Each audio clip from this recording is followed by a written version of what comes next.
Hey everybody, Fishman here. Welcome to another video. This is another one of those videos that I've been meaning to get to for quite a while now, and it got brought to the front of my mind by a comment I got recently. And that comment was, why don't I breed specific lines of guppies? And there are so many of them, there's quite a few to choose from for sure. But before I get into all that, I wanted to actually talk about this aquarium first. This is the one I cleaned out on Saturday, and I want to show you how quickly they bounce back. It's doing really well now. It's nice and clear. And the only reason why you see little specks floating around is I tend to feed pretty much all of my guppies, fry and adults and everything else, microworms, because it's a nice little treat for them. And also, once the cultures of cyclopses and other things get going really well, they'll get those on top of that. So it keeps them all nice and happy, and as you can see, quite vibrant and full of vitality, which is probably the main reason why I don't like the lion bred guppies. The ones that I can actually buy in town, I find that their energy levels are nowhere near what I get if I breed, as they like to call, mutt guppies. And the other nice thing about mutt guppies I find is every now and then something like this pops up. Now, most of you probably think that these aren't really terribly wonderful looking guppies, but to me, actually, they're really quite striking. I like the lines, I like the wavy patterns. These are two slightly different males, but I'm fairly sure they came from the same batch. And as you can see, they're full of energy once we get off the still here, of course. The lower one, I really like the color pattern on that. And the upper one's actually quite nice too. There is one more male, like the one on the bottom. And I think I'm going to set him up with some females as well. And the three females are not from the same group that these guys came from. They're from a separate group. I try to maintain as many different breeding groups as possible. That way I don't get, or at least get less inbreeding, which is really kind of important. Another thing I try to avoid when I'm breeding guppies is fish with really large fins. I see fish that are carrying around this massive finnage, and I see them struggling just pretty much to maintain their position in the water column. They're not zooming around and interacting with other fish. It just seems to me to be almost cruel, really. I do have fish with longer fins, but I keep it to a reasonable amount. You're going to see in the next clip here a group of fish that are much more typical for guppies, like what you're probably used to seeing in stores. And again, like I said, I try to select groups and breeding groups for them that aren't like where the point where it gets to absurdity, where they can't actually just like run around and do what these guys are doing. That's pretty much my whole goal, really. Other than, of course, these fish are destined to go into clients' aquariums, and of course they have to be attractive. And the most important thing, though, of course, is they have to live.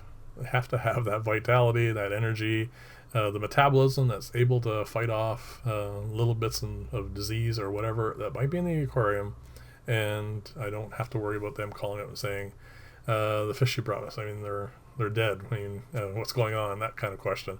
This way here, the fish are like this, and they're full of energy. They're swimming all over the place. They have babies, you can see in the background, and most people like the look of that. And these fish here, like I said, they have long fins, but they're not to the point where they're struggling with them. As you can see, they're chasing everybody all over the place, and it's, like I said, nice and active, and I really like that look to them. And you can't really look at this and think that there's something wrong with the fish. They're doing exactly what they should do.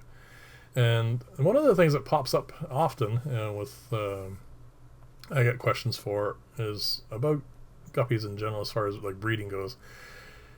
They want to know if what to look for when your guppies are pregnant.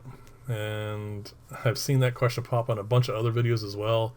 And if these two female guppies don't answer all that, I don't think anything can. You're going to see one. I have a still coming up of one of the more pregnant of the two, and they have this really kind of boxy square look to them, and that is pretty much what I look for. And also, of course, if you are patient and you can watch them, I mean, these guys, like these guys are so active, it's really hard to get stills. They don't hold still long enough for that picture to be happening.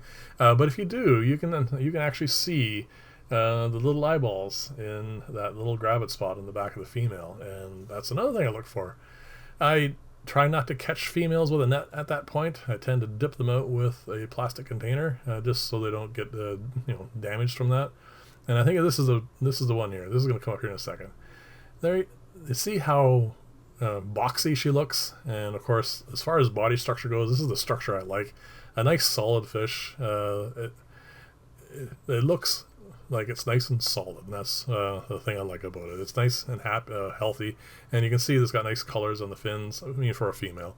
And if you look closely, you can just see eyes in the back there where she's obviously going to give birth soon. I'm not sure, actually, to tell you the truth, which of these females gave birth most recently. I find that they tend to always look pregnant from about a month, 6 weeks of age till much older. They always seem to have that look of, I'm going to have babies.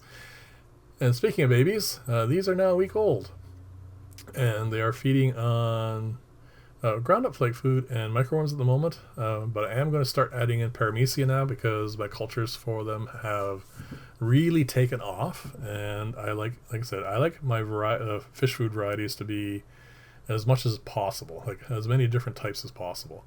I just reset some of my vinegar eel cultures, but they're already coming back online. They bounce back really fast, so I'll be adding those in as well. And as I said earlier, there's cyclopses and other stuff as well, so they're going to have plenty of variety in their food, and that really does help in their growth, and also, of course, what they're going to look like when they're adults. So hopefully that answers your questions of what I look for when I breed guppies. I try to incorporate as many things as possible in this. If I missed something, definitely leave a comment below. But my main highlights, once again, are a variety of genetics, so that I don't have to worry about inbreeding.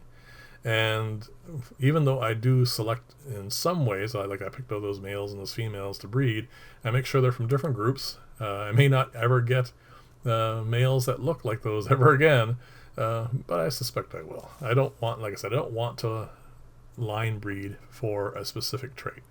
That requires inbreeding, and I try to avoid it. So there you go. Thank you very much for your patience and listening to my video, and of course watching them. And I will see you in the next video, and bye for now.